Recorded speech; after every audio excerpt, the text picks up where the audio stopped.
नमस्कार सभी को, मैं नवनीत गौतम फिजिक्स क्लासेस में आप सभी का स्वागत करता हूं। तो जैसा कि आप सभी देख सकते हैं, बीएससी फर्स्ट ईयर फिजिक्स के लिए हमारी ऑनलाइन क्लास चल रही है। उसमें जो लास्ट लेक्चर में मैंने आपको टॉपिक कराए थे, वहां तक आपने बहुत अच्छे से नोट्स बना करके तैयार कर लिए होंगे। पीडीएफ नोट्स आपको ग्रुप में मिले थे, तो पीडीएफ नोट्स आपको ग्रुप में मिलते रहेंगे। आप वीडियो के डिस्क्रिप्शन बॉक्स में ग्रुप का लिंक है, आप वहाँ से जा करके ज्वाइन हो सकते हैं ग्रुप में। आइए फिर नेक्स्ट टॉपिक की ओर चलते हैं। ठीक है, तो नेक्स्ट जो आपका टॉपिक है वो है कंजर्वेटिव फोर्स। कंजर्वेटिव फोर्स, ठीक है, इसे हिंदी में कहते हैं संरक्षी बल। संरक्षी बल, देखो कंजर्वेशन माने रक्षा करना होता है ना, बचा के रखना। तो कंजर्वेशन से कंजर्वेटिव बना, और संरक्षी ये भी नाम से क्लियर है, रक्षा रक्षी है ना, संरक्षी यानी बचा करके रखना।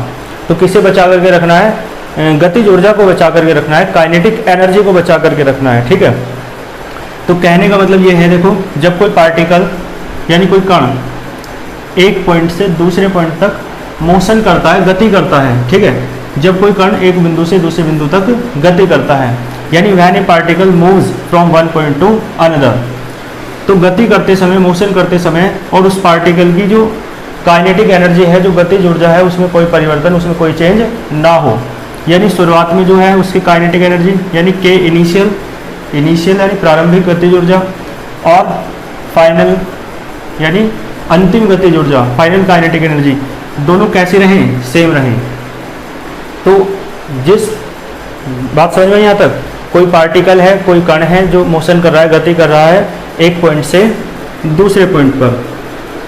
ठीक है, और उसकी जो काइनेटिक एनर्जी है, जो गतिज ऊर्जा है, जो जितनी पहले थी उतनी ही अब है।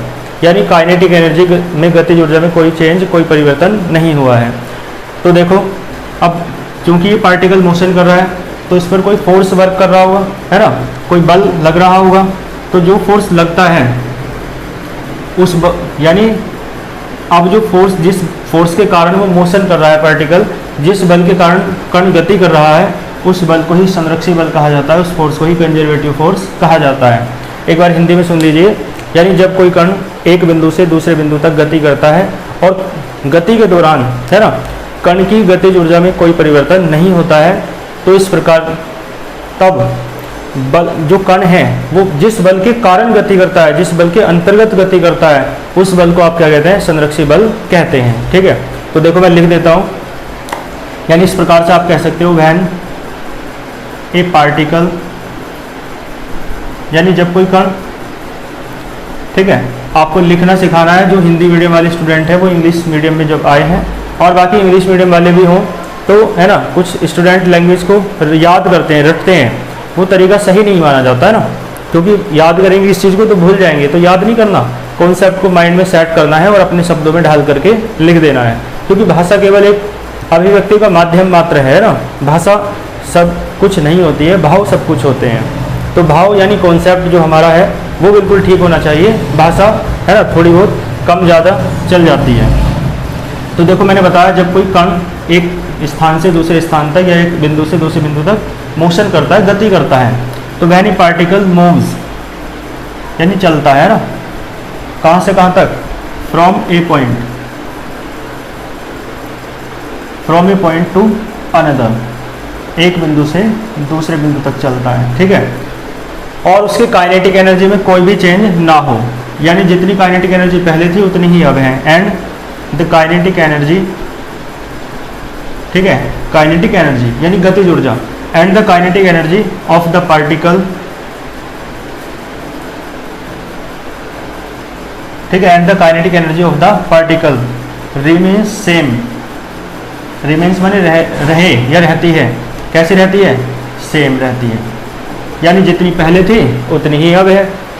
ठीक है, तो ये कंडीशन है कि जब कोई पार्टिकल एक पॉइंट से दूसरे पॉइंट तक मोशन करता है, गति करता है, ठीक है, तो और साथ में उस पार्टिकल की काइनेटिक एनर्जी में कोई चेंज ना हो, है ना, तो kinetic energy of the particle remain same. तो देखो तब, देन, वैन के बाद देन नहीं लगता, कोमा लगता है, उसे ही देन कहते हैं ना। तो then the particle then the force, तो तब उस बल को जिसके अंतर्गत वो पार्टिकल मोशन कर रहा है उस बल को ही क्या कहते हैं, संरक्षी बल कहते हैं। क्योंकि कोई भी कण गति करता है तो बल के कारण ही तो गति करता है, फोर्स के कारण तो मोशन करता है। क्योंकि मोशन फोर्स हो, देखो फोर्स लगाते हैं तो एक्सेलरेशन प्रोड्यूस हो जाता है, त्वरण उत्पन्न हो जाता है, और त्वरण उत्पन्न होने का अर्थ है गति का बढ़ जाना, चाल का, स्पीड का बढ़ जाना। तो इसके कारण क्या है, वो पार्टिकल मोशन करता रहेगा, गति करता रहेगा। क्लियर है? तो जब कोई पार्टिकल एक पॉइंट से दूसरे पॉइंट तक मोशन करता है और उसके काइनेटिक एनर्जी में कोई चेंज नहीं होता है, यानी काइनेटिक एनर्जी कैसी रहती है ना, रिमेन सेम, या ऐसे कह दो काइनेटिक एनर्जी सेम रहती है, या ऐसे कह दो and the kinetic energy of the particle does not change. Clear है? तो लैंग्वेज तो देखो बहुत सारी लिख सकते हैं, बाकी पीडीएफ नोट्स तो आपको मिल ही जाएंगे ग्रुप में, लेकिन है ना चीज़ों को समझिए। आप ये भी कह सकते हो कि काइनेटिक एनर्जी में कोई परिवर्तन नहीं होता है, कोई चेंज नहीं होता है, ये भी कह सकते हो काइनेटिक एनर्जी सेम रहती है, बात एक ही है सब। ठीक है? तो ये शर्त है कि जब कोई पार्टिकल एक पॉइंट से दूसरे पॉइंट तक जाता है, मोशन करता है और उसकी काइनेटिक एनर्जी सेम रहती है, तो जो force, then the force under which, जिसके अंतर्गत, है ना, वो फोर्स जिसके अंतर्गत, अंडर विच यानी जिसके अंतर्गत कौन पार्टिकल मोशन करता है, under which the particle moves, under which the particle moves, यानी वो बल जिसके अंतर्गत कण गति करता है, उस फोर्स को ही क्या कहते हैं, is known as conservative force.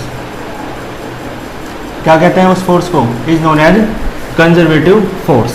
ठीक है? संरक्षी बल कहते हैं। यानी जब कोई कण एक बिंदु से दूसरे बिंदु तक गति करता है और कण की गतिज ऊर्जा संरक्षित रहती है, यानी स्थिर रहती है, नियत रहती है, तो कण जिस बल के अंतर्गत गति करता है उस बल को संरक्षी बल कहा जाता है। बात समझ आई? लैंग्वेज में मैंने इंग्लिश में तो देख ही दिया है। ठीक है? When a particle moves from one point to another, जब कोई पार्टिकल एक पॉइंट से दूसरे पॉइंट तक मोशन करता है, गति करता है ना, और साथ में उसकी काइनेटिक एनर्जी कैसी रहे, सेम रहे, यानी जितनी पहले थी उतनी ही अब है, तो पार्टिकल जो है जिस फोर्स के अंडर, जिस फोर्स के अंतर्गत मोशन कर रहा है, उस फोर्स को ही आप क्या कहते हैं, कंजर्वेटिव फोर्स कहते हैं। बात समझ आई? ठीक है? तो ये कंजर्वेटिव फोर्स था। हाँ, ठीक है। इसकी डेफिनेशन जो है ना कई तरीके से दी जा सकती है, तो आपको जो अच्छी लगे उसे आप लर्न कर सकते हो, है ना। तो एक डेफिनेशन तो मैंने आपको बता दी है, किसके बेसिस पर है, on the basis of kinetic energy, है ना। Definition of conservative force on the basis of kinetic energy, यानी गतिज ऊर्जा के आधार पर संरक्षी बल की परिभाषा। क्लियर है?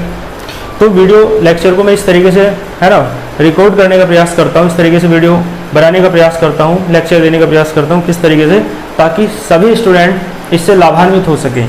जो हिंदी मीडियम वाले अब तक रहे, अब इंग्लिश में आए हैं वो, जो इंग्लिश मीडियम के थे अब भी इंग्लिश मीडियम में है वो, और साथ में जो पहले भी हिंदी मीडियम के थे और अब भी हिंदी मीडियम से पढ़ना चाहते हैं वो।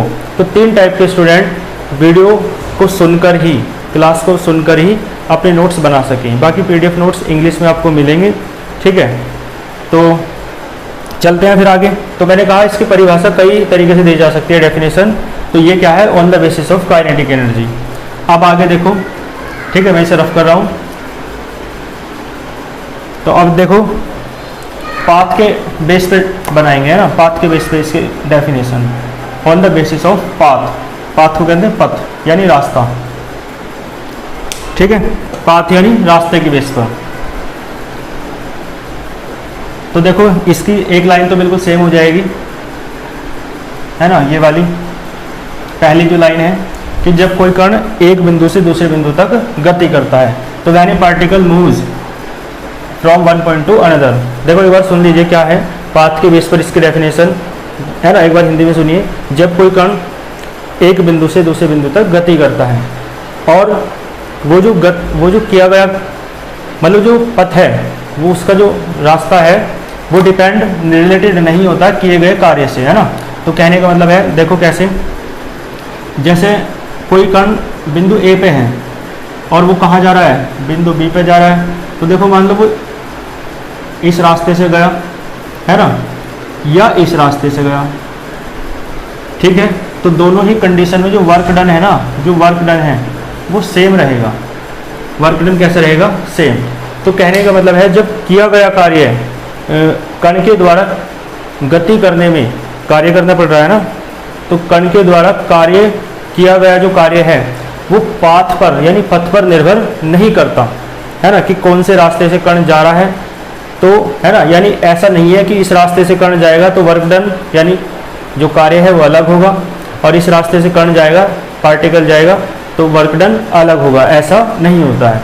तो कहने का मतलब है कंजर्वेटिव फोर्स कौन सा फोर्स है, वो बात की बात है। तो देखो जब कोई पार्टिकल एक पॉइंट से दूसरे पॉइंट तक मोशन करता है, तो पार्टिकल एक पॉइंट से दूसरे पॉइंट पे जा रहा है, तो चाहे इस रास्ते से जाए चाहे इस रास्ते से जाए, वर्क डन किया गया कार्य रास्ते पर, पाथ पर डिपेंड नहीं करेगा। क्लियर है? तो कहने का मतलब है व्हेन ए पार्टिकल मूव्स, एक बार मैं हिंदी में बता देता हूँ, है ना, जब कोई कण एक बिंदु से दूसरे बिंदु तक गति करता है और किया गया कार्य पथ पर, कण के द्वारा किया गया कार्य पथ पर निर्भर नहीं करता, तो कण जिस बल के अंतर्गत गति करता है उस बल को संरक्षी बल कहा जाता है। देखो कैसे हो जाएगा, when a particle moves from one point to another and the work done, है ना,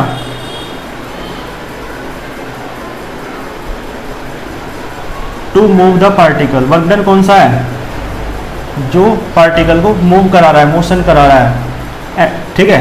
the work done to move the particle does not depend on the path. मैंने बताया वर्क डन जो है कि अगर कार्य है वो रास्ते पर निर्भर नहीं करता है कि किस रास्ते से कण जाएगा, इस रास्ते जाएगा तो अलग होगा, इस रास्ते जाएगा तो अलग होगा, ऐसा नहीं होता। कण किसी भी रास्ते जाए, वर्क डन किया गया कार्य हमेशा बराबर होगा, है ना। तो कहने वाला है जब कोई पार्टिकल एक पॉइंट से दूसरे पॉइंट तक जाता है, गति करता है, और वर्क डन जो है पार्टिकल को जो मोशन कराने में जो वर्क डन लग रहा है, पार्टिकल को मूव कराने में, चलाने में जो वर्क डन करना पड़ रहा है हमें, वो does not depend on the path, वो रास्ते पर निर्भर नहीं करता है। रास्ते पर निर्भर करने का मतलब ये है कि रास्ता चाहे बदल जाए लेकिन वर्क डन नहीं बदलेगा। क्लियर है? तो देखो तब जो फोर्स जिसके अंतर्गत पार्टिकल मोशन करता है, मूव्स, चलता है, उसे ही क्या कहते हैं आप, कंजर्वेटिव फोर्स कहते हैं। क्लियर है? बात समझ में आई? तो कहने का मतलब देखो क्या हो जाएगा, if the work done to move, if the work done है ना, to move the particle from one point to another.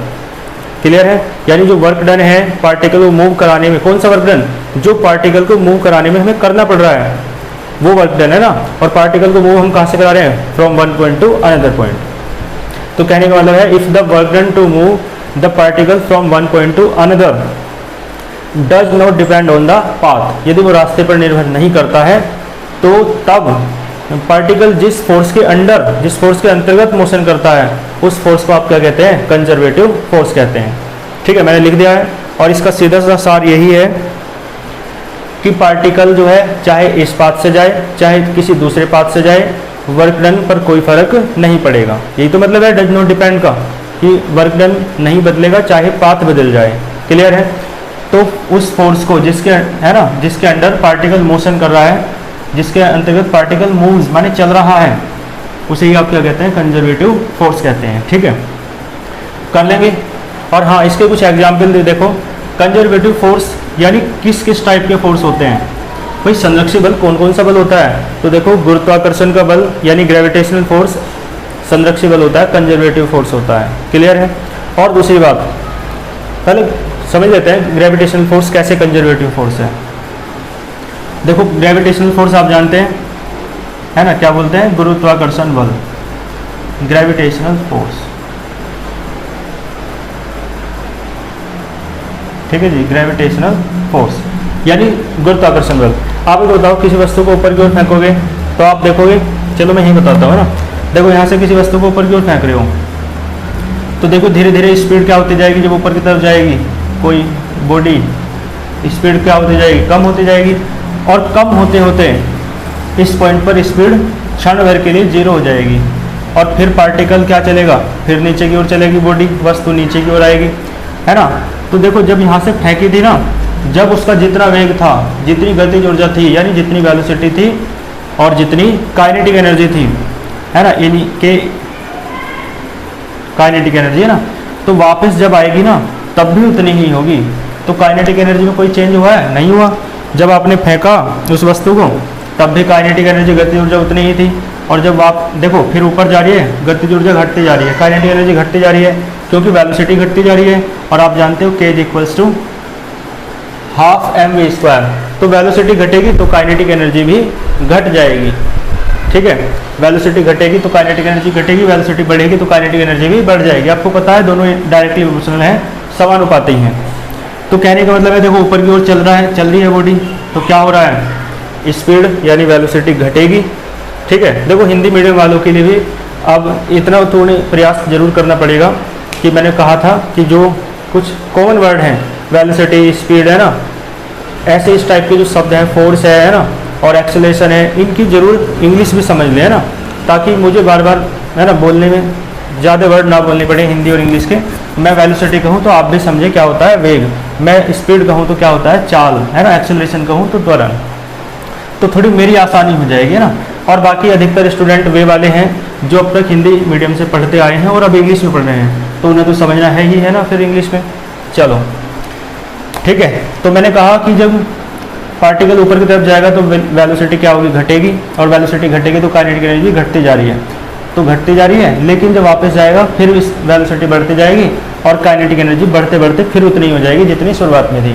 तो देखो यहाँ से जब फेंकी थी तब भी काइनेटिक एनर्जी इतनी थी, जब वस्तु वापस आई तब भी काइनेटिक एनर्जी उतनी है, तो काइनेटिक एनर्जी में कोई चेंज नहीं हुआ है। और मैंने कंजर्वेटिव की फोर्स की पहले डेफिनेशन में बताया कि जब कोई पार्टिकल एक पॉइंट से दूसरे पॉइंट तक मोशन करता है और उसकी काइनेटिक एनर्जी में कोई चेंज नहीं होता है, कांस्टेंट रहती है काइनेटिक एनर्जी, तो इस टाइप के फोर्स को क्या कहते हैं आप, कंजर्वेटिव फोर्स। तो ग्रेविटेशनल फोर्स ही तो है ये भाई, ये जो बॉडी ऊपर फेंक रहे हो नीचे आ रही है तो ग्रेविटेशनल फोर्स के कारण ही तो आ रही है। तो ये एग्जाम्पल किसका है, ग्रेविटेशनल फोर्स। इस टाइप इससे सिद्ध होता है कौन सा फोर्स है, कंजर्वेटिव फोर्स है। क्लियर है, कर लेंगे ना। तो कंजर्वेटिव फोर्स यानी संरक्षी बल, ये आपका था। संरक्षी बल के बाद नॉन कंजर्वेटिव फोर्स करते हैं।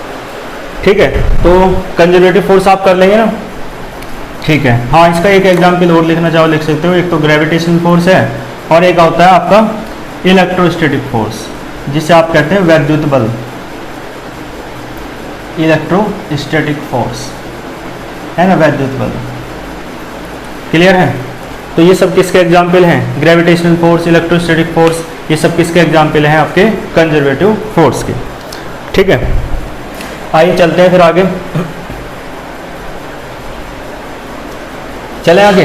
तो कंजर्वेटिव फोर्स के बाद जो है ना इसका सेकंड वो है non conservative force. Non conservative का अर्थ होता है असंरक्षी, है ना, तो यहाँ पर तो नॉन आ जाएगा केवल, है ना, नॉन कंजर्वेटिव। ठीक है, नॉन कंजर्वेटिव फोर्स, और यहाँ कहें तो असंरक्षी।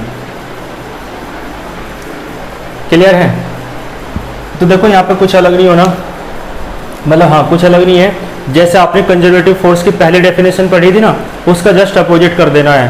तो देखो वहाँ पे मैंने कहा था कि जब कोई पार्टिकल एक पॉइंट से दूसरे पॉइंट तक जाता है और काइनेटिक एनर्जी सेम रहती है, यानी काइनेटिक एनर्जी में कोई चेंज नहीं होता, तो अब चेंज हो जाएगा, अब सेम नहीं रहेगी, है ना। तो क्या हो जाएगा, एक बार सुन लीजिए, मैं बोल कर बता देता हूँ, बाकी आप उसका जस्ट अपोजिट कर देंगे। काइनेटिक एनर्जी वहाँ सेम थी, यहाँ चेंज हो जाएगी। तो क्या हो जाएगा, when any particle moves from one point to another. Clear है, एक बार हिंदी में बता देता हूँ पहले ना, यानी जब कोई कण एक बिंदु से दूसरे बिंदु तक गति करता है और उसकी गतिज ऊर्जा में परिवर्तन हो जाता है, अब परिवर्तन हो रहा है, पहले परिवर्तन नहीं होता है ना, तब कण जिस बल के अंतर्गत गति करता है उस बल को असंरक्षी बल कहते हैं। यानी when any particle moves from one place to another या from one point to another and the kinetic energy of the particle does not remain same, है ना, यानी सेम नहीं रहती है, बदल जाती है।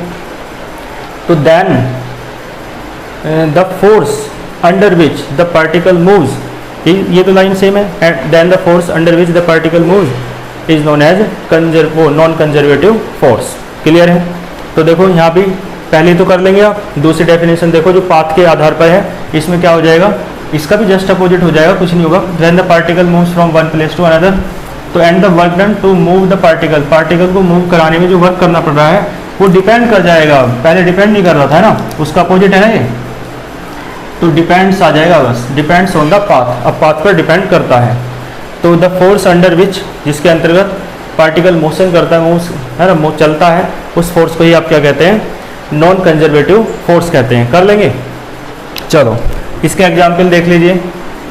नॉन कंजर्वेटिव फोर्स यानी असंरक्षी बल के, तो इसमें मैंने ज़्यादा टाइम इसलिए नहीं लिया क्योंकि उसका जस्ट अपोजिट है, आप कर लेंगे ना, कर लेंगे ना। चलो अभी आप मेरे सामने होते तो एकदम कहते हैं कि कर लेंगे, है ना, लेकिन आप सामने नहीं हैं तो कमेंट बॉक्स में भी लिख दिया करो कुछ, है ना। चलो आपका प्यार मिलता रहना चाहिए। देखो पहली हेडिंग, वो पहला एग्जाम्पल हो जाएगा इसका फ्रिक्शन फोर्स। फ्रिक्शन फोर्स आप जानते होंगे, इसे कहते हैं घर्षण बल। घर्षण बल, है ना भाई, सड़क के और टायरों के बीच जो बल लगता है उसे घर्षण बल कहते हैं, है ना, फ्रिक्शन फोर्स कहते हैं। इसमें आप देखोगे एनर्जी शुरुआत में ज़्यादा है, काइनेटिक एनर्जी, है ना।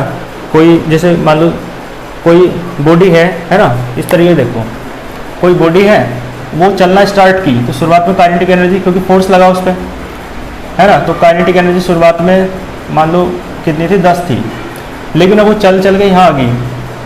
अब जो उसकी स्पीड है ना वो घट जाएगी। क्यों? क्योंकि देखो एक फोर्स मोशन का अपोज करता है, गति का विरोध करता है, उस बल को ही घर्षण बल कहते हैं, फ्रिक्शन फोर्स कहते हैं। तो कुछ जो काइनेटिक एनर्जी थी ना 10 में से, कुछ इसका विरोध करने में खर्च हो जाएगी, मान लो 2, तो अब कितनी बचेगी, 8। तो काइनेटिक एनर्जी पहले 10 थी, अब 8 है, तो सेम कहाँ है, समझ गए ना।